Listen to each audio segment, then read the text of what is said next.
Thank you very much. Good morning to everyone that is here with us.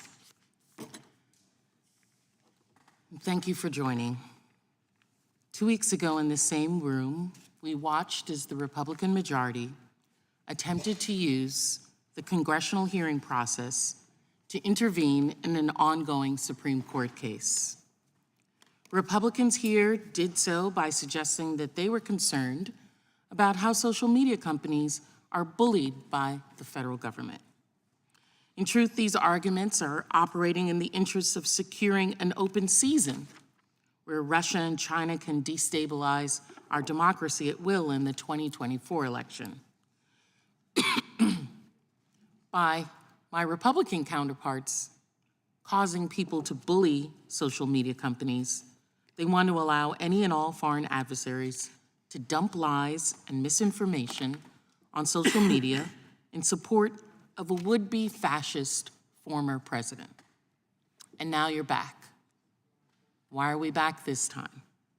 We're here because former President Trump is on trial in New York. That's why we're here. On Monday and Tuesday of this week, his former attorney, Michael Cohen, delivered devastating testimony implicating former President Trump in a hush money payment scheme. His former attorney even had audio recordings of Trump talking about those payments. Whether we think the trial in New York is a good case or a bad case, the truth remains that the facts in the case don't help Donald Trump.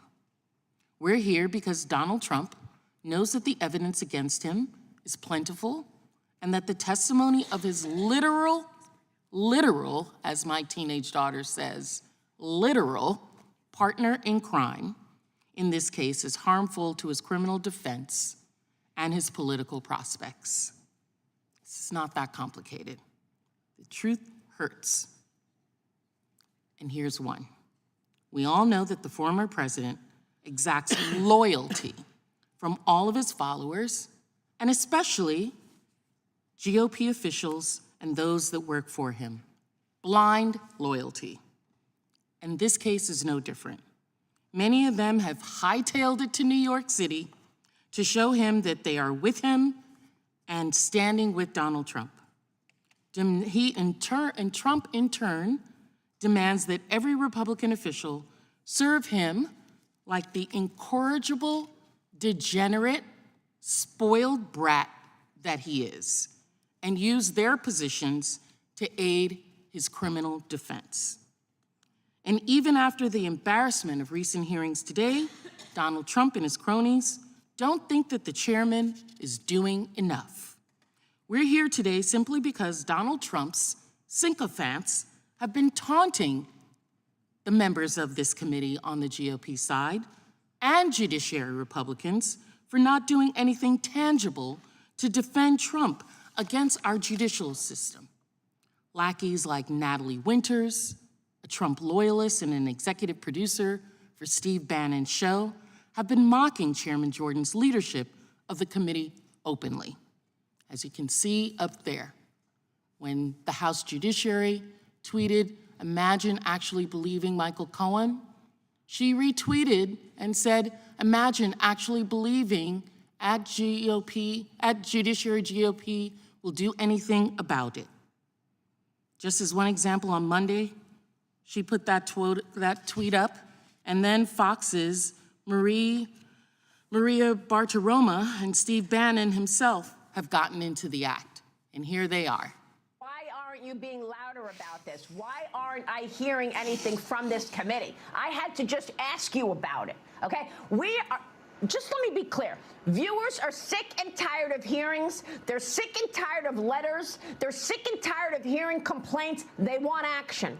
President Trump is in a trial all day long, every day in New York City. Where is this committee of weaponization, and what are you doing about it? I just spoke with Kevin Hassett, the former chairman of the White House Economics Council, and he said, make no mistake, if we see President Trump go to jail because he violated this gag order, markets will react. Okay, Congressman, we're losing the country.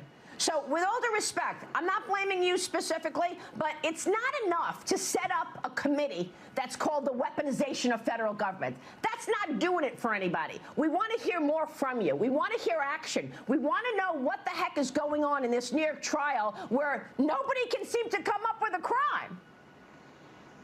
Well, I'll tell you what I'm specifically doing. Okay. No, I don't need to hear a backbencher. I'm sure you're a good guy, and I'm sure you're trying to do a lot, but it's not, as Maria Bartiromo says, and man, she lit him up.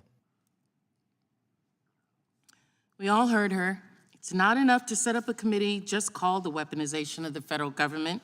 That's not doing it. We want action. And that's why we're here today. We're here at the beck and call of Trump fanatics and talking heads on cable and internet talk shows in the MAGA world who, like Bartiromo and Bannon, have goaded this committee to act. Because the purpose of this select committee is, in fact, to be an arm of the Trump campaign and take his orders. And yes, we know your mad things are not going your way. Republicans are upset because the Justice Department has determined that it must prosecute Donald Trump because the allegations against President Biden amount to nothing, both at the Justice Department and even in this chamber in the House, by the very committees Republicans created to investigate President Biden. This committee and Republicans are mad because Robert Hur, himself a Republican political appointee, fully and completely exonerated President Biden while specifically outlining, a Republican appointee, outlining the reasons that Donald Trump deserved to be prosecuted and President Biden does not. They're mad because he had the gumption, I'll use that word, to tell the truth as to what facts have been shown Trump to have. The committee wants to allege the fact that Donald Trump repeatedly, and this was a discussion just in the opening statement, talking about Jack Smith and what he did with classified information. But the fact is that Trump didn't just mishandle classified information, he hid classified information and legally pertinent documents from the FBI and other law enforcement. Donald Trump ordered his aides to destroy documents and then repeatedly lied about doing so. Donald Trump even tricked his own lawyers into making false statements on his behalf, potentially implicating those lawyers in his criminal schemes. That's why Donald Trump is currently facing 40 charges in a federal court in Florida for knowingly mishandling, withholding, hiding, lying, destroying classified documents in a way that put our national security at severe risk.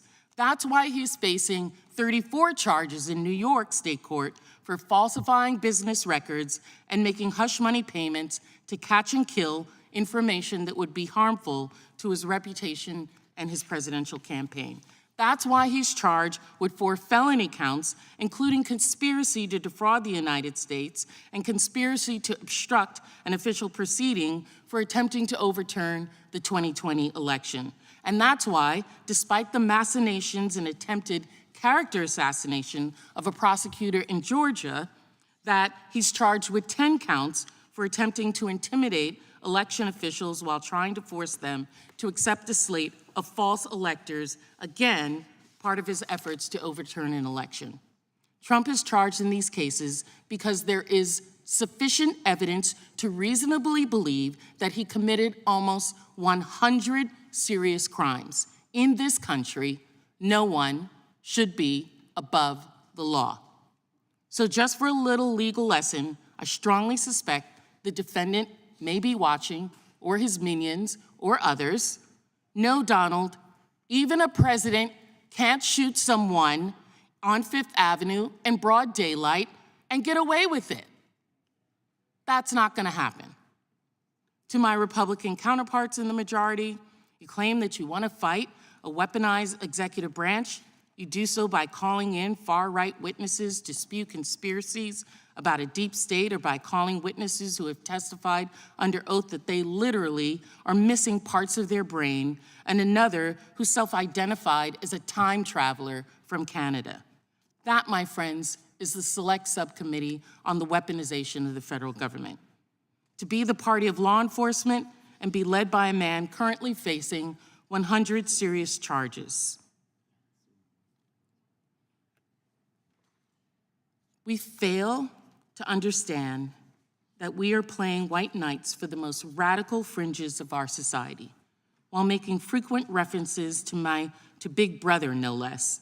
They themselves are growing embodiment of George Orwell's 1984. Now, I know I've said it before, and if people don't know, I've been a Republican. I was a Republican appointee when some of my counterparts were still in high school. I served a Republican president. But this is not the Republican Party. This is a cult of personality where Donald Trump exercises totalitarian control. This is a subcommittee that intimidates witnesses who disagree with them, questioning Americans' loyalty to their country if they don't support Donald Trump's agenda. This subcommittee is using its platform to bully American people into believing falsehoods. Falsehoods which serve little purpose other than to scare everyday Americans, spread confusion, and attempt to re-elect Donald Trump. It's a subcommittee that is taking orders from a disgraced former president. I see members rolling their eyes, they're all upset. You don't believe me? Think I'm making up that Trump directs the actions of this select committee? You think that everyone is not jumping through hoops to please Donald Trump? Follow the facts. Who was among the select few Donald Trump called on January 6th while encouraging thousands of rioters to overtake the Capitol and steal the election?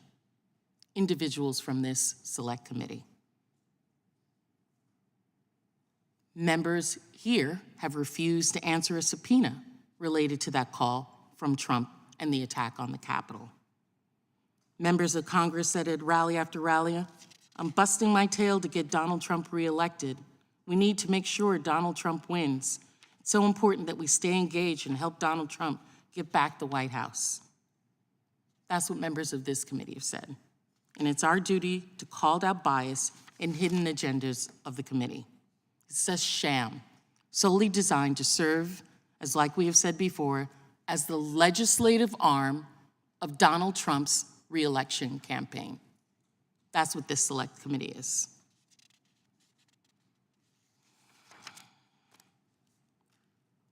This select committee's efforts are transparent. And you know what else? They're expensive. Last hearing, we talked about the $20 million this committee has spent already on this witch hunt. And they still have nothing to show for it, which explains why we're frantically calling last-minute hearings over and over again to distract from Trump's criminal trials. Just throwing things at the wall and seeing what sticks. Anything to try to keep Donald Trump happy. What a strategy, and what an expensive failure. I've tried to use this committee for the good of Americans.